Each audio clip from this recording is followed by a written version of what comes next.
origem zero. Então, se eu quiser calcular, né, a quantidade de energia por unidade de volume, essa aqui é uma das equações que eu posso utilizar. Observe que também tínhamos densidade de energia no campo elétrico, que era ε0 E ao quadrado sobre 2. Essas duas equações são muito importantes quando a gente for tratar da energia que tem uma onda eletromagnética. Porque nós sabemos que onda eletromagnética nada mais é do que uma variação, né, de campo elétrico e campo magnético em algum lugar do espaço. Esse campo elétrico e esse magnético, eles estão transmitindo energia. A prova é tanto que se você ficar no sol durante muito tempo, o que é que vai acontecer com sua pele? Ela queima, né? Então, essa onda eletromagnética, essa luz que vem do sol, tem essa energia. E é essa densidade de energia, Uzinho B e Uzinho E, que vai ser muito importante para entender a energia nas ondas eletromagnéticas, tá bom? Então, é bastante interessante se você consegue entender esse conceito de densidade de energia, né? Que é a energia por unidade de volume. Para finalizar, nós vamos tratar da indução mútua.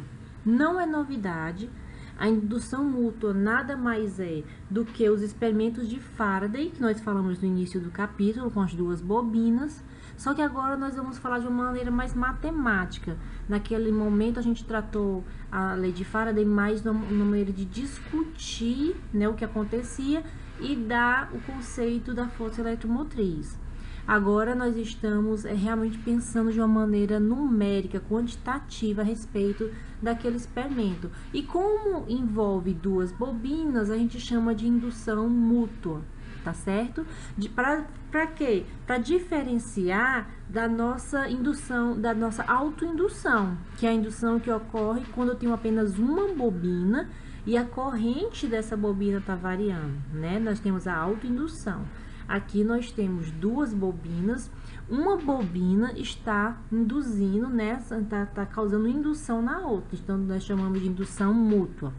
No caso aqui, ó, nós temos uma bobina 1, né, que eu tô ligando, tô variando aqui meu resistor, tô mudando a minha corrente, né, e quando eu faço eu tô aplicando essa corrente aqui no meu circuito, eu crio um campo magnético B1. Observa que essa minha bobina tem N1 espiras, tá certo? E a corrente que passa nela é a corrente I1. O que causa quando eu passo essa corrente, lembra? Quando eu passo essa corrente na primeira bobina, eu gero um campo magnético e esse campo magnético está fazendo variar o número de linhas que passam aqui por dentro da área da minha espira 2. Ou seja, tem um fluxo magnético aqui que 2, né, a bobina 2 sofre por causa da bobina 1. Olha aí a importância dos índices aqui, tá certo?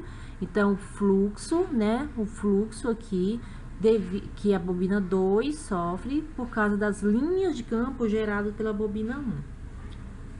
E o número de espiras aqui é N2, certo? Então, o que vai acontecer é essa indução aqui nessa segunda bobina, né? Eu tô interessada em descobrir, eu vou fazer assim, eu vou descobrir nesse caso, e por simetria, o que acontece aqui, provavelmente é o que acontece no segundo caso, né? Se eu pegar essa bobina 2 agora e fazer correr uma corrente I2, e eu botar o meu galvanômetro, que é quem detecta a minha corrente, aqui no meu I1, desculpa, na minha bobina 1, eu vou ver que a minha bobina 1 também vai sofrer uma indução, tá certo?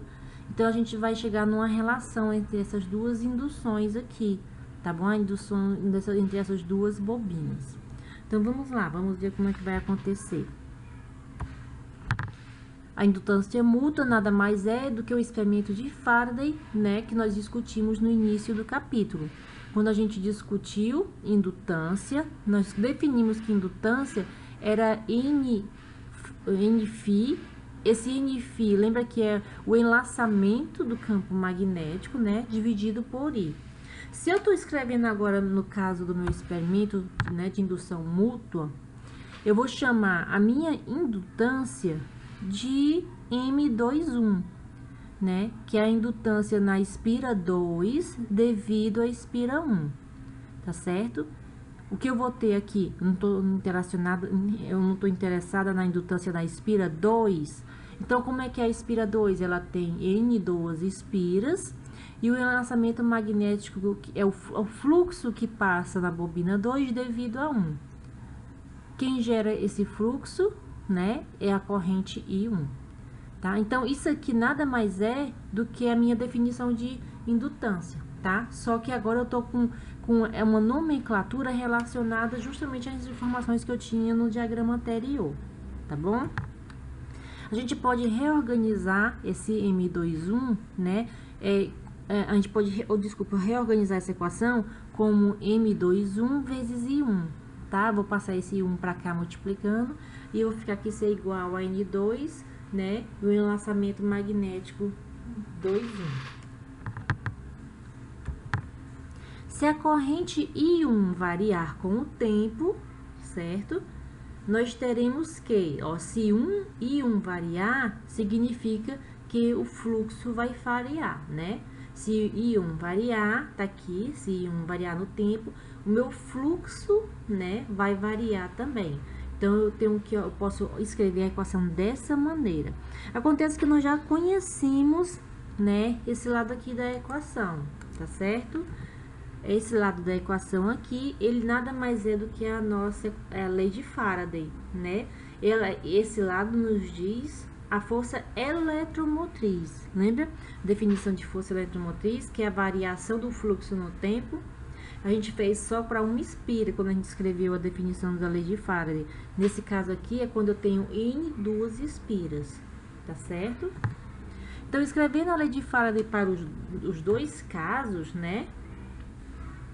Eu vou ter que a força eletromotriz da bobina 2 é igual a menos M21 DI1 DT. Ou seja, a força eletromotriz que eu tô chamando aqui é essa daqui, ó. Força eletromotriz 2 é igual a esse lado aqui, tá bom? Não tem nenhuma novidade. Se eu fizer agora para o segundo caso do diagrama, né? Lembra que eu disse que ia fazer para um caso e depois repetir para o outro? Eu vou encontrar que a minha força eletromotriz 1, certo? É a indução mútua que a bobina 1 sofre por causa, né, da bobina 2, e aqui como eu tô variando a minha corrente I2. Não é simples, tá? Um aluno ainda do nosso nível ver essa análise sobre a indutância mútua.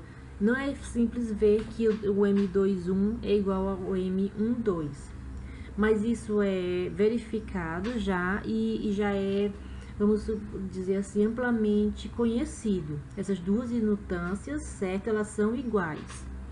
Então, assumindo que elas são iguais, certo? Eu vou ter que M21 igual a M12 e eu vou chamar agora apenas de M, indutância mútua, tá certo? Como eles são iguais, então essas duas equações eu vou escrever elas apenas com o M. Então, a força eletromotriz na bobina 2, né? Devido à corrente que passa na bobina 1.